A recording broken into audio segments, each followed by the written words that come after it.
No, when the people talk about the process, they never explain it's a real bitch. Process hurts. You have to get through that crummy miasma you're in, and sooner or later you will. There's a big difference between two kinds of writers. The kind that makes outlines and the kind that doesn't, the kind that makes notes. Outline writers are generally spared the kind of thing I'm doing. But by and large, writers who follow very tight outlines deny themselves all sorts of juice. They make it impossible to access the real imaginative leaps, the little fires that go on when you're when you are depending on what is called a process. Every time, for a long time, I'd come to my wife and I'd say, Susie, I'm sorry, we've had a good run, but we're done. I can never finish this thing. I have no idea what's going on anymore. I thought I did, but I was wrong, and I don't even know who the hero is anymore. She said, you know, Peter, you said the same thing the last time. I said, no. I said, I didn't, how could I? But it's true. It's the same thing, book after book after book. If you don't have an outline, there's another strategy too that I want to get to a bit later. But if you're a writer like Doctorow, who really spins it out of itself, it is like he had a great metaphor that I found applied exactly to my situation, my working manner, and it applies to a great many writers that I know, and it is this. He said it's like walking into a forest with a flashlight, and you can see about 3 feet ahead. You never see any farther ahead. You're just keeping on moving, and the thing knits itself together in front of you until you're at the end. But he didn't say, because it takes him a long time to write books, I know this happens to him. Sometimes you get to the middle of the forest and the flashlight goes out. And you have no idea where you are. And it's scary.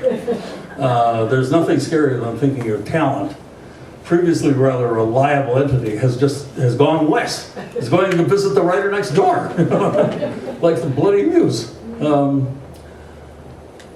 There's another way. I mean, I always got through those things, even when I thought it was, when I thought my position was most perilous and fatal. And there could be no answer because I thought about it long enough without ever finding anything. The other way to do that is suddenly to stop and then invent a kind of outline. You can do it in 2 ways, I think. You can do it the normal outline way and say next chapter, you know, Colorado, arrival of George, fight with George's father, go on and on and on through whatever occurs to you, and that shapes things to your ultimate end and contributes to your meaning. The other dirty secret, by the way, is that it doesn't matter what that stuff is, as long as there is some of it. The books are filled with random matter. It was just the best thought of the writer at the time. I once heard a writing student speak to a friend of mine, John Prowley, and she was explaining what her problem and her plan for a short story she was doing. It was that a young woman was going to take a boat and go to an island, there to have some encounter that would lead her to another shore place, a place on the shore, where she could meet the next figure in the action. And she said, I don't care what happens on the island, that doesn't matter. He probably said to himself, aha, this one knows how to write. Because it really doesn't matter, as long as it's good, as long as it's convincing, as long as it carries your water for you, you know. They never say that in creative writing, I bet. Let me see. The other method that's sort of like an outline is something I've done from time to time. And it's really go for broke kind of strategy. I recommend it only for when you actually have a deadline that is actually serious, and which most of them aren't, But now, these days, publishers are getting very hard-nosed. And if you're young and they can bully you around, they will say things, we'll cancel your contract if you don't get this thing in on time. We're sick of waiting. So what I did once when I thought I was in that position was to write out, longhand, rapidly, anything that occurred to me about what was going to happen in the future of the book. And I took all summer to do this. I wrote like 50 pages of like foolscap size Levenger paper, and it was kind of it was a forced march. It was the novel on fast forward, but it worked. I had no idea what I was going to do that day. When I sat down, I picked up the pen and started scribbling away, but everything fell into place because it had to. I recommend that only in cases of desperation.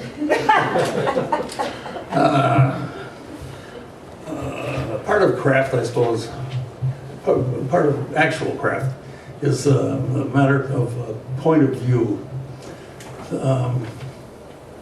I've written books in the third person and in the first person, and I have a kind of emotional bias toward the third person, which is in a way the noblest of all voices. There's also the second person, which is a dangerous thing and should be used with great care.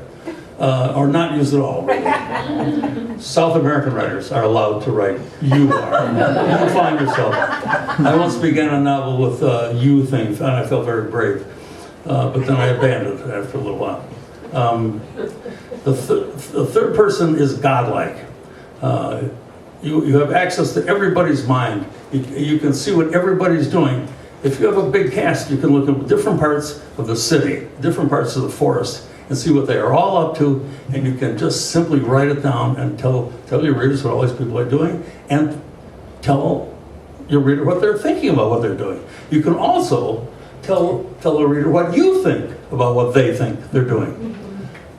George, at this moment, did the most foolish thing he'd ever done in his life. You're telling the reader, George is making a big mistake here, no matter what George thinks. I like books in which the point of view is more fluid. I love first-person books, and I've written like 4 or 5. There's a wonderful, lively voice that you can get with first person that, with me, is not accessible through third person. And sometimes I think I'll write a book in third person when I start. I say I really want to do it in first person because I want the book to be centered at that character's mind.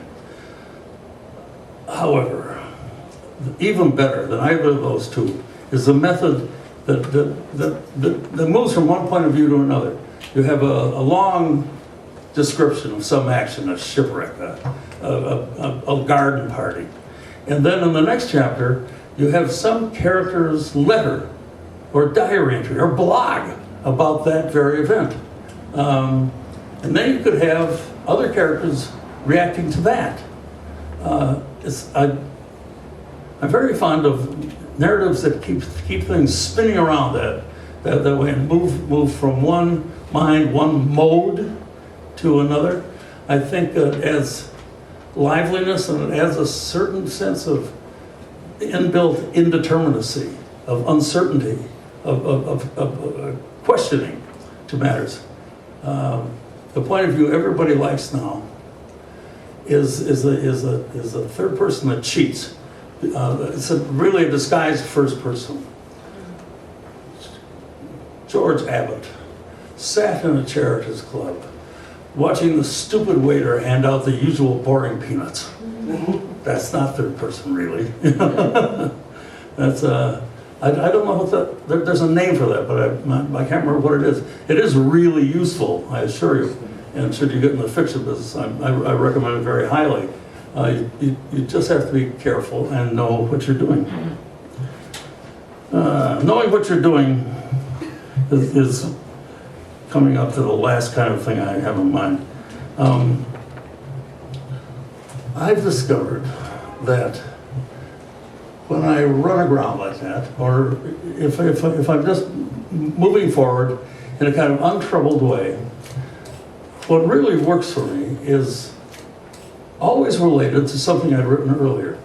And the best advice I give myself at such times is to really go back and look at what I did on page 4. Look what I did in chapter 3.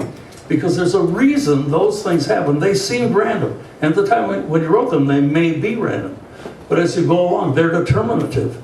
They color everything that happens afterwards, and they must be remembered. The past of the book leads you into its future. The characters say things for a reason, and it's not always what they think. It has to do with the direction of the book. There's another great matter, which is another secret, but not a dirty secret. And it's the matter of the inner voice. Many people who write, and have written a good deal, have the same experience, that of not willing the words to come into being, but having the words come into being as if on a ticker tape, or spoken by a radio or something in one's head. The sentences go by at a measured pace, perfectly formed, exactly the right sentences. And what you do in that case, if you're not at home, is you write them down in one of these things. These things are essential. Notebooks. You can fetishize your objects, as I do, or you can treat them like dirt. But you need to have them, because when the voice begins to speak in your head, the voice is never wrong. The voice always says the right thing. I've had times when I got arrogant about the little voice that spoke and thought, no, that's not good. I can do something better than that when I get home. And when I get home, not only did I forget what the little voice said, I forgot what I was going to do that was better than it. It's inexplicable. I think it must come from having practiced fiction for a long time, from having been sitting there at my desk doing nothing but writing sentences and chapters day after day after day, for year after year after year. I'm sure that sets in motion the little voice, which is at work when you're not. The other name for the little voice, of course, is the unconscious. It is the unconscious doing its work, which is the greatest tool any novelist has. The signal word here is trust. You must trust what you're doing. You must trust your own impulses. And even if they seem bizarre and perhaps ruinous, trust them far enough to see where they're going. If it's a bad idea or a false trail, you can go back and just strip it out of the book. Generally, though, these things open up new, unforeseen events, particulars, characters. After all that, the final step is really, in some ways, the best and the worst. It's revision. What I did on that day when I was 40 years old, and I realized how terrible that page was in front of me, is what I've done ever since that day. I revised everything ruthlessly. All the bits that I was so charmed by because they remind me of Henry James when I wrote them, those automatically come out. All the really fancy metaphors that I thought would be mentioned in my obituary turned out to be a little flashy, and they call too much attention to themselves, so they go out. Every time people do the same thing twice, I'm forever having characters say the same things in a different way, twice. So that automatically goes out. Very often, it's the stuff I like the most, at least the kind of feeling I like the most in those pages, that receive the most serious, brutal editing. Because at that point, no matter, ego should never be involved at all anyhow.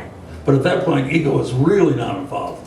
It's about the object that is coming to birth on the little workshop in front of you, in the little workshop. And that thing is where your attention must go. You cannot be thinking about yourself. You cannot be gazing at yourself. You have to forget yourself and edit as ruthlessly and hard as you can. I once wrote a 1,400-page TypeScript, and I realized that was probably a little too long. And then I looked and I saw there were certain places where two guys got into a conversation in a library, say, or in a bar. I loved what they were saying, so I rolled on and on for 30 pages. So vastly to my, unhappiness, but really to secret joy, I peeled that down to like 5 pages or 8 pages. I did that over and over. I took out big chunks, big paragraphs, huge, massive paragraphs. And when I was done, I had a manuscript of 900 pages. Then I let that sit for a week or so, and I went back in it, and by taking out unnecessary words and limp sentences, I got it down to 700 pages. I cut the thing in half, and it was still a big, fat book. Nobody wanted it any bigger, I think that is really one of the most gratifying parts of the job that I took on. And anyhow, that's all I have to say. I will certainly answer any questions you might